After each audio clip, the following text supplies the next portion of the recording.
पिछले 1 साल से मैं एयरफोर्स की तैयारी कर रहा हूँ। यहाँ पर पिछली भर्ती क्लियर ही नहीं हुई और आगे भर्ती आने की कोई उम्मीद ही नहीं जग रहा है। पिछली भर्ती क्लियर नहीं हुई है और आगे भर्ती आने की कोई उम्मीद दिखाई नहीं दे रही है। अगर ऐसा होता है, अगर साल भर वैकेंसी और नहीं आती है और आपकी उम्र निकल जाती है तो उसके बाद आप क्या करेंगे? सर हम लोग तो बेरोजगार हो जाएंगे ना। फिर हम लोग जो अपना सपना लेकर आए हैं यहाँ पे एयरफोर्स के बनने के लिए, घर पे अपना घर छोड़ कर आए हैं यहाँ पे, वो हमारा सपना तो चकनाचूर हो जाएगा। तो ये वो छात्र हैं जो देश सेवा का सपना लेकर अपने घर से निकले हुए थे। इसमें कुछ किसान के बच्चे होंगे, कुछ मध्यम वर्ग के ऐसे बच्चे होंगे जिनके पिता किसी तरह से बच्चों को एक सपने के साथ प्रयागराज भेजते हैं, बच्चों को एक सपने के साथ किसी संस्थान में पढ़ने के लिए भेजते हैं कि बच्चा जाएगा, पढ़ाई करेगा और कहीं देश की सेवा करेगा, देश का नाम रोशन करेगा, अपने घर परिवार का नाम, अपने गांव का नाम रोशन करेगा। लेकिन जब बच्चों के साथ, बच्चों के दिल में, बच्चों के दिमाग में ये बात घर कर जाए कि हो सकता है कि वैकेंसी आए या ना आए, या हो सकता है वैकेंसी आए ही नहीं, तो कहीं ना कहीं उनका जो मनोबल है वो टूटता हुआ दिखाई देता है। अगर छात्र नौकरी नहीं पाएगा, देश की सुरक्षा के लिए छात्र जा नहीं पाएगा, उसके जो सपने हैं, उसके माँ बाप के जो सपने हैं वो पूरे नहीं होंगे, तो छात्र तो किसी भी स्थिति पे जा सकता है। वंदे मातरम, वंदे मातरम, भारत माता की जय। हमारी मांगे पूरी करो, हमारी मांगे पूरी करो। वंदे मातरम, वंदे मातरम। नमस्कार, मैं हूं शिव पांडे और आप देख रहे हैं अखंड भारत आज तक। अभी हाल ही में एनटीपीसी और रेलवे की जो छात्रों की मांगे थी, जो उनका आंदोलन था, अभी उसकी राख ठंडी भी नहीं हो पाई है कि एक दूसरी तरफ जो बच्चे हैं जो एयरफोर्स की तैयारी करते हैं, जो रक्षा सेवाओं की तैयारी करते हैं, उन्होंने भी एक अपनी नई मांगों को रखना शुरू कर दिया है। उन्होंने अपनी समस्याओं को सामने रखना शुरू कर दिया है और जो इनकी समस्याएं हैं, जो इनकी मांगे हैं, उसको सामने लाकर सरकार को जगाने की कोशिश कर रहे हैं। यहाँ पर कुछ बच्चे हैं जिन्होंने अपने सामने कुछ तख्तियाँ ली हुई हैं और इसमें उन्होंने कुछ मांगे रखी हुई हैं। 7500 वैकेंसी का हिसाब दे सरकार। मतलब जो एयरफोर्स की वैकेंसीज हैं, जो एयरफोर्स की रिक्तियाँ हैं, जो आने वाली थीं और अभी तक आई नहीं हैं। वहीं पर एक दूसरे छात्र हैं जिनके हाथ में एक तख्ती है और उसमें लिखा हुआ है एयरफोर्स एनरोलमेंट लिस्ट एवं रिजल्ट जारी करने की मांग। अर्थात जो एयरफोर्स के रिजल्ट हैं, जो कि आने वाले थे, जिन्हें आ जाना चाहिए था, अभी तक वो आए नहीं हैं। वहीं बहुत सारे और छात्र हैं जो यहाँ लामबंद हुए हैं और अपनी विभिन्न मांगों को लेकर सरकार के सामने हैं। कहीं ना कहीं ये वो छात्र हैं जो अपनी समस्याओं को भी बहुत ही शांतिपूर्ण ढंग से रखने की कोशिश कर रहे हैं और सरकार को जगाने की भी कोशिश कर रहे हैं कि सरकार इनकी बात को सुने और इनकी बातों पर ध्यान दे, इनकी मांगों पर ध्यान दे। आइए बात करते हैं कुछ छात्रों से और जानने की कोशिश करते हैं कि क्या वजह है, किस लिए ये छात्र यहाँ पर इकट्ठा हुए हैं। नाम क्या है आपका? मेरा नाम अमन पांडे, मैं सुल्तानपुर से हूँ। किस लिए यहाँ पर इकट्ठा हुए हैं, क्या वजह है? सर मैं पिछले 6 महीने से एयरफोर्स एग्ज़ाम की तैयारी कर रहा हूँ। इसकी वैकेंसी नहीं निकल रही पिछले 6 महीने से।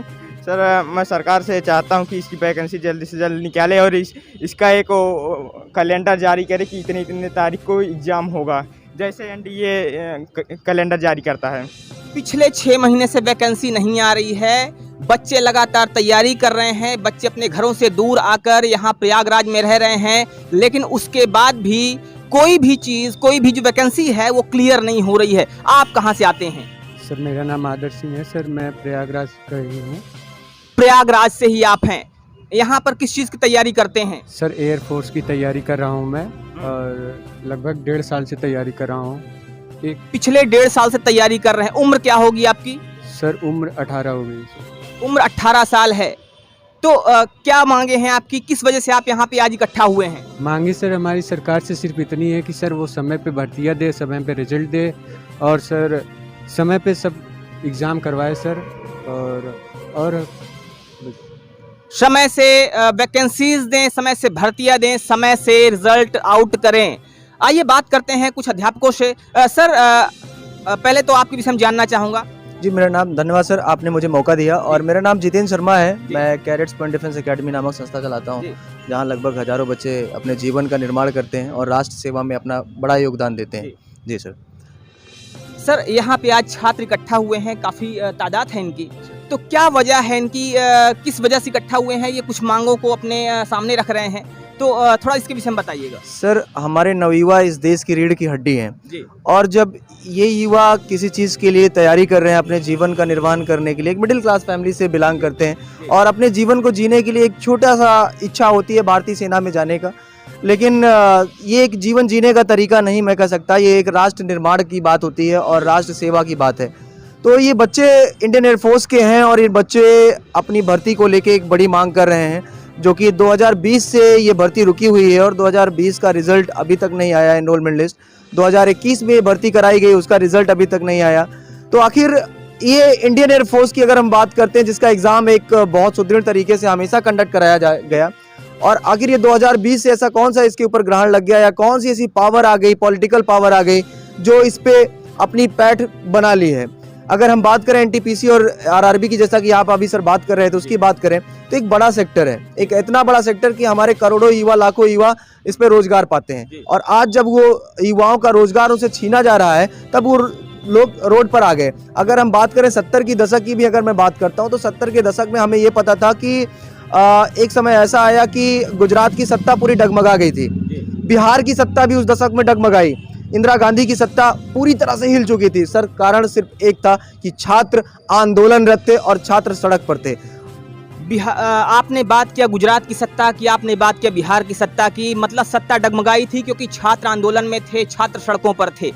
तो क्या ये हम उम्मीद कर सकते हैं कि अगर ऐसा लगातार जारी रहा तो छात्र सड़कों पर आ जाएंगे? सर, अगर छात्र नौकरी नहीं पाएगा, देश की सुरक्षा के लिए छात्र जा नहीं पाएगा, उसके जो सपने हैं, उसके माँ बाप के जो सपने हैं वो पूरे नहीं होंगे, तो छात्र तो किसी भी स्थिति पे जा सकता है। ये मेरी सरकार से चेतावनी नहीं है, ये आग्रह करता हूँ, ये विनम्र निवेदन है सरकार से कि आप इन बच्चों को इंसाफ दें।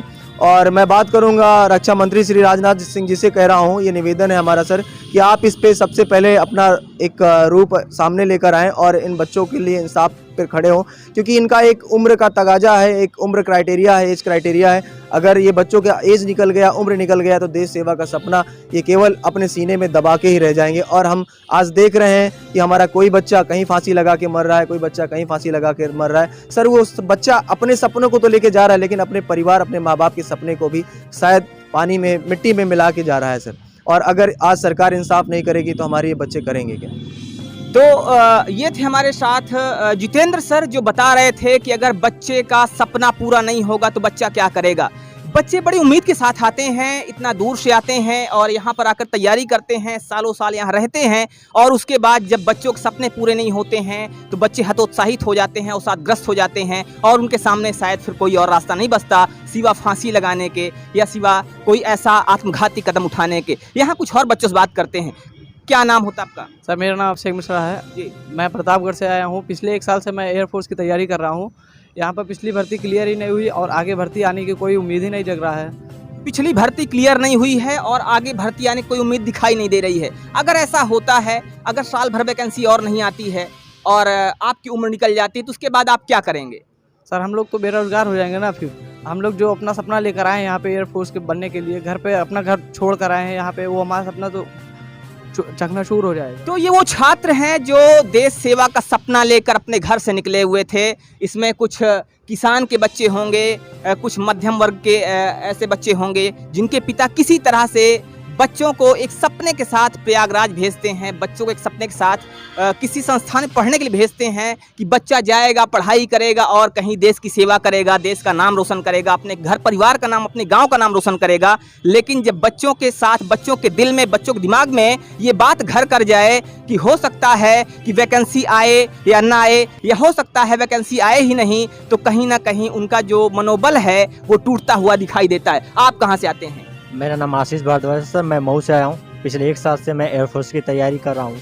हमारे घर वाले मतलब किसान है, वो हमें कुछ उम्मीदें लगा कर भेजें कि ये बच्चा जाएगा तो एयरफोर्स का वैकेंसी आएगा तो उसमें कुछ काम करेगा, पर जो हमारी उम्मीदें पर हम लोग जो वैकेंसी आ नहीं रही उस पर हम लोग बहुत दुखी हैं।